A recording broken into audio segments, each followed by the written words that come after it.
Karibuni kwenye kipindi. Nakifahamu, si ndio? Mpaka unakuja hapa na imani ushakiona kipindi chetu cha Dada Center, si ndio? Ndio. Yeah, karibuni. Leo zamu yenu. Karibuni. Asante. Mbona mnanyamaza? Au mlishakaribishwa? Hapana. Ongea, toa sauti. Hapana. Lilian, Spora na Maria, si ndio? Ndio. Mlitusikia wapi? Tuanze na Lili. Wewe umetusikia wapi? Instagram. Na umetokea wapi? Nimetokea Dar es Salaam lakini hapa. Yes. Lakini kwa mara ya kwanza nawasikia nilikuwa Dodoma. Okay. Dodoma ulikuwa unafanya nini? Nilikuwa kwa dada yangu, nilikuwa namsaidia kuuza duka la vipodozi. Unamsaidia au ulikuwa unafanya kazi? Ulikuwa unalipwa? Siwezi kusema nalipwa au silipwi. Ni kama asante. Ni kama asante. Yes. Kwa hiyo ikawaje ukamkimbia? Nilitamani kurudi Dar kuendelea na majukumu mengine nimefanya. Nilivyofanya. Siku moja nikawaza kurudi hapa. Si nilishaona hiki kipindi nikaanza kufuatilia vizuri. Ulishawahi kuja hapa? Yes, nilikuja tu mara moja alafu nikarudi kujiandaa.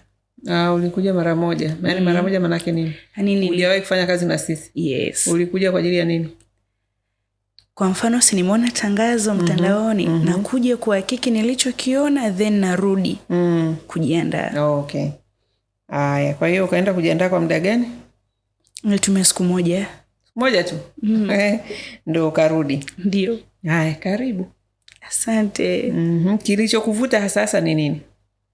Cha kwanza kitu kilichonivuta yani pamoja na content, watu wanavyo comment, mabinti wanavyojibu maswali. Cha kwanza nimejifunza kwanza watu wanavyo comment kwenye nini? Mtandao? Kwenye mitandao. Wana comment nini? Kuhusu changamoto, kuhusu malezi, kuhusu changamoto ya usafi, kuhusu changamoto ya watu ambao wanaishi nao. Hivyo kwa mfano nimegundua kwamba na uwezo wa kutatua hiyo changamoto. Ni sehemu ya maisha, inanipa amani kwa kiasi kikubwa. Naweza kulipwa. It's okay, bora niungane. Wewe umegundua ni sehemu ambayo unaweza kupata hela. Napata kipato cha halali. Na unaweza kuhudumia watu. Na nimependa kikubwa zaidi ulichosema, ambacho nafikiri ni watu wachache sana wanaweza kuelewa, yani kuongea kwa uelewa uliosema, na sijajua kama umemaanisha hivyo, kwamba yani umegundua hizi ni changamoto ambazo wewe unaweza kuzitatua. Sasa watu wengi wanakimbia changamoto. Na ndio maana nimekuuliza maoni ya watu ya wapi, kwa sababu maoni ya watu ni very negative. Kazi za ndani hazifai, kazi za ndani ni mbaya, kazi za ndani sio kimepanda kimeshuka. Wasichokijua hao watu wote wanaoongea hivyo ni watu ambao upeo wao ni mdogo sana. Kwa sababu tatizo siku zote ndio fursa. Ndio. Sasa wewe umeiongea kama fursa, kwamba umeona maoni ya watu na nini wanavyoongea kwamba ni changamoto, na wewe una uwezo wa kuitatua. Yes. Tutaona. Karibu. Asante. Sisi kazi yetu hapa ni kuwapa hizo fursa na kuona kama uwezo unao, unaweza kutatua, au na wewe utakuwa miongoni mwa wale wanaokimbia na kusema kazi za ndani hazifai, kazi za ndani sio zimefanyaje, zina manyanyaso, zina nini, mambo mengi. Kwa hiyo karibu. Dada Spora. Vipi? Mbona wewe unaonekana mdogo?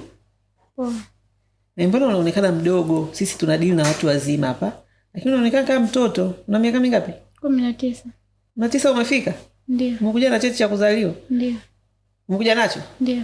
Kweli? Ndio. Basi hapo si tunaamini. Ukija na cheti cha kuzaliwa tunaamini, lakini hivi ni ngumu, unaonekana kama bado mdogo. Ujambo? Sijambo. Umetokea wapi? Umetusikia wapi? Mwanza. Nilikuwa nafuatilia mtandaoni. Ulikuwa unafuatilia mtandaoni? Mwanza ni nyumbani au ulikuwa kwa nani? Mwanza nilikuwa kwa shangazi. Kwa shangazi. Kwa shangazi ulikuwa unafanya nini? Nilikuwa nafanya kazi jirani yake hapo. Ulikuwa unafanya kazi za ndani? Ulikuwa unalipwa shilingi ngapi? Nilikuwa nalipwa 40,000. 40,000. Ndio.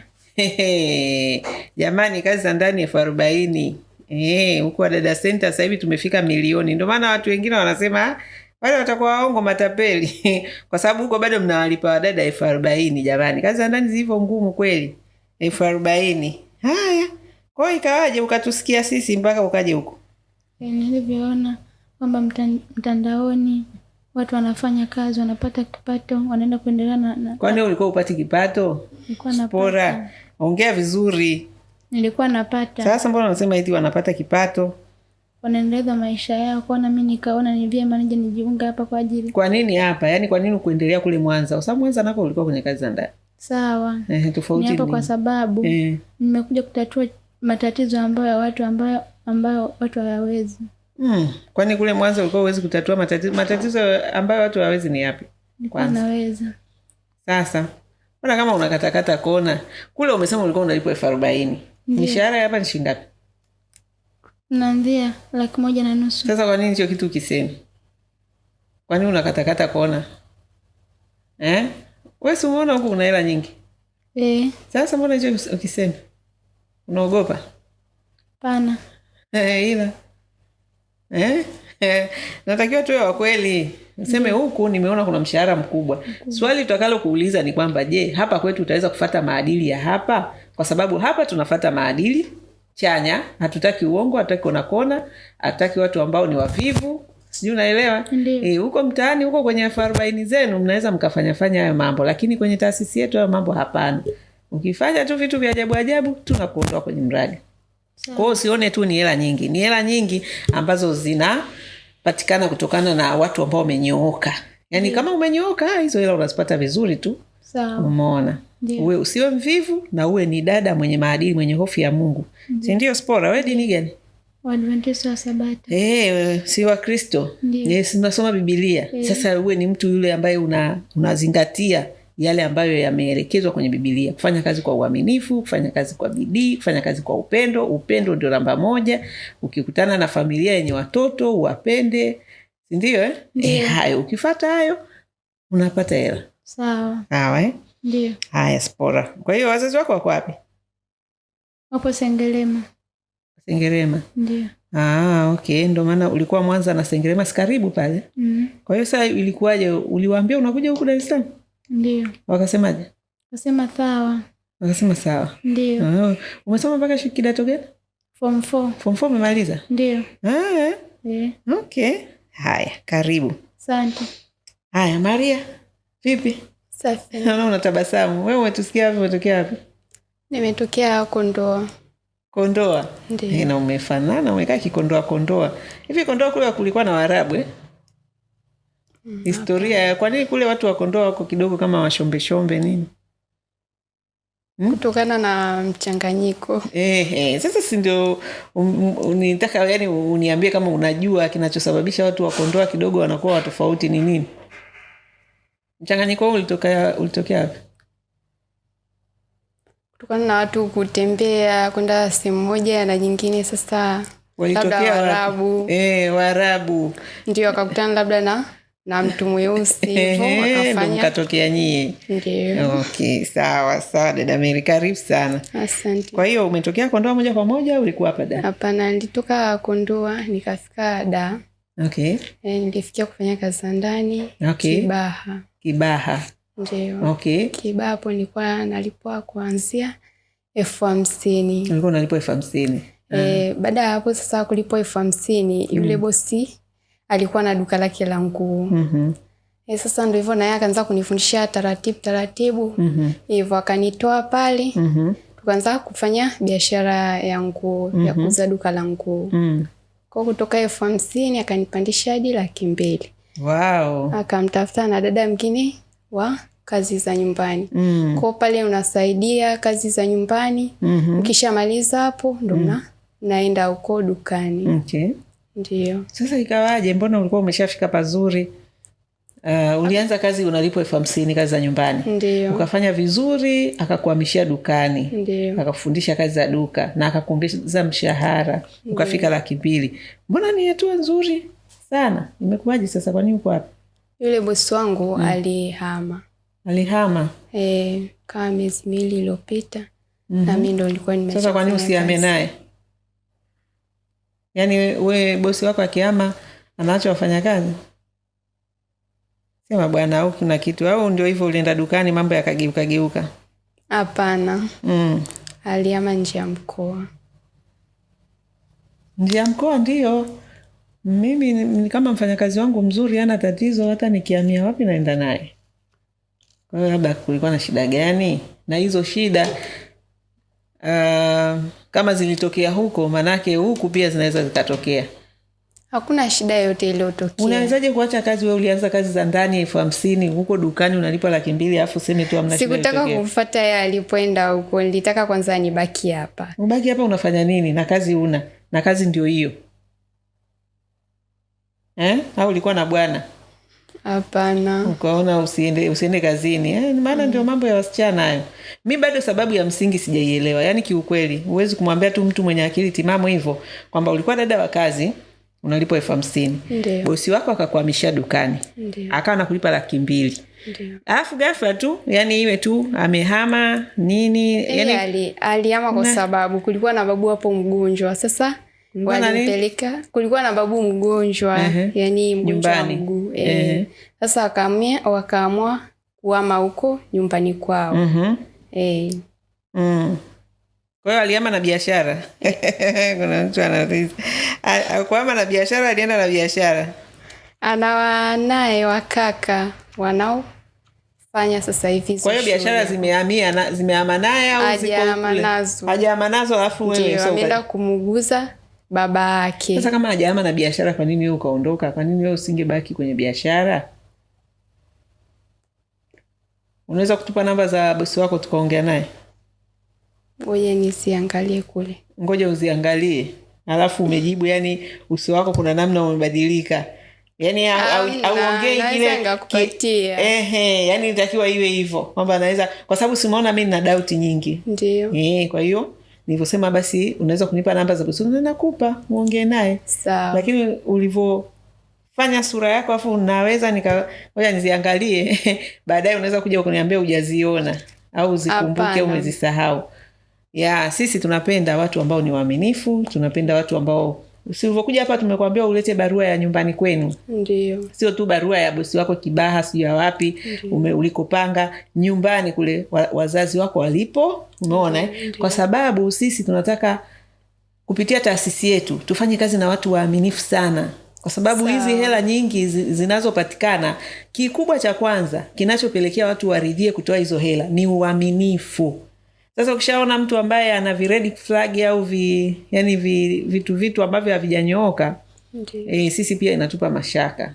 Kwa hiyo ni vizuri utupe namba tuongee na bosi wako. Sawa. Kwanza itaongeza uaminifu kwako na pengine sasa tukakuangalia kwa mtazamo mwingine tofauti na sasa hivi. Sawa dada Maria, uko tayari utatupa namba? Ndio. Na sisi tutapenda kuongea na bosi wako. Otherwise, jamani, karibuni. Hapa tuna mwongozo wetu huu. Umeuona Dada yote mjanja ambaye anataka kweli kufika mbali. Hii ni nyenzo kubwa sana. Sawa Lakini hulazimishwi kwa sababu wadada wengi ambao hawajitambui hawaoni umuhimu wa kutafuta maarifa yaliyoko humu. Lakini sisi tumewekea maarifa humu ya miaka 15 tuliofanya huu mradi. Tunajua mabosi wanataka nini, kitu gani hawataki. Na ni namna gani unaweza ukawa mbunifu na ukaweza ukaongeza tija kwenye hizi kazi za ndani. Unaposikia mishahara yetu ni 1,500,000, 500,000, 300,000 na 1,500,000. Una uwezo wa kupata hiyo mishahara mikubwa, lakini endapo tu utataka maarifa. Sio tu yani kusema mimi nataka mshahara mkubwa. Hela azitafuta. Ukizitafuta hela zitakukimbia. Lakini ukitafuta maarifa hela zitakukimbilia. Tunaelewana? Kwa hiyo kwa yote yule ambaye anajielewa mjanja, anaweza akapata maarifa yaliyoko humu, akayafanyia kazi, ataona mwenyewe matokeo. Tuko pamoja? Wewe hela ndio unaenda kulipwa wewe. Mimi kazi yangu ni kukuonyesha njia, si ndio? Maana na mimi nilikuwa dada wa kazi. Kilichonifikisha hapa ni mbinu ninazo hapa. Hizi mbinu ninazo hapa ndizo zilizonifikisha hapa na zitazidi kunipeleka mbele, kwa sababu kwa sasa pia nina maarifa mengine ambayo naendelea kujiongezea, kujinoa ili niweze kuendelea kuvuta mafanikio zaidi. Sasa na wewe kama unataka kufika mbali, utasikiliza ushauri wangu. Kama mtasikilizana nyinyi mliofika hapa, mkaanza kuongea vigenge huko, basi mtaishia hapa. Wanasema kipofu akimuongoza kipofu mwenzake wanafanyaje? Wanapotea njia au wanadumbukia wapi? Shimoni. Kwa hiyo wewe utachagua, unatusikiliza sisi ambao tumeshapiga hatua, au utasikiliza wenzako ambao wote ndio mko kwenye kutafuta, mko kwenye hatua moja, mnahangaika, uchaguzi ni wa kwako. Sawa jamani? Yes. Karibuni sana. Nafikiri timu yetu imewapokea toka mlivyofika hapa. Wameshaongea na nyinyi mambo mbalimbali kuhusiana na standardi zetu. Si ndio? Hizo standardi tunazoambia hata pale mnapoona ni magumu, basi mjue huo ugumu ndio unaotupa sisi hela zaidi. Huo ugumu ndio unawavuta mabosi wenye hela, wanakuwa tayari kuwalipa zaidi, kwa sababu kama nyinyi wenyewe mashahidi, huyu katoka kulipwa 50,000, yule pale alikuwa 40,000, si ndio? Hali halisi ndio hiyo. Mtaani bado kazi za ndani hela watu wanalipa ndogo sana. Sasa kwa nini ulipwe zaidi unapokuja Wadada Center? Ndio siri ndio hizo. Tumewawekea tumewatengenezea miongozo, lakini hata mkiwa hapa kituoni kuna zile taratibu na sheria na yani wanasema order, si ndio? Ndio. Yani mifumo, mipangilio. Yani unatakiwa tu uelewe kwamba tukikwambia kitu, hata kama kwenu unaona ni kitu cha kawaida, huku kwetu sio cha kawaida. Yani lazima kuwe na mipaka, lazima kuwe na utaratibu. Yani nilikuwa natafuta neno la utaratibu. Kila mahali kuna utaratibu wake. Kwa hiyo ukifuata utaratibu tunaokuelekeza na we mwenyewe ukatumia mbinu tunazokupa, kutoboa ni lazima. Yani lazima usogee, lazima uende mbele. Sawa jamani? Haya, mimi nawatakia kila laheri. Mkiwa hapa nafikiri bado hamjapangiwa, si ndio? Ndio. Lakini kujuana zaidi mbivu na mbichi ni mtu ukishapangwa kazini. Maana kuna wengi wanakuja interview, tutafanya kama hivi vizuri tu, lakini anapofika kazini pale ndio utajua kama kweli huyu mfanyaji kazi au ndio wale manake watu ambao hawataki mabadiliko, hawataki kujituma, hawataki kazi, hawataki, sio waaminifu, wanabaki tu kuzunguka kwenye umaskini. Kwa hiyo atakimbia, atarudi mtaani, atahangaika, ataenda kwingine, lakini hawezi kupiga hatua kwa sababu tabia za mafanikio hataki kuzifuata. Na sisi tumeamua ili tuende mbele lazima tuende na tabia za mafanikio. Sawa? Haya, mimi nawatakia kila la heri. Asante. Haya.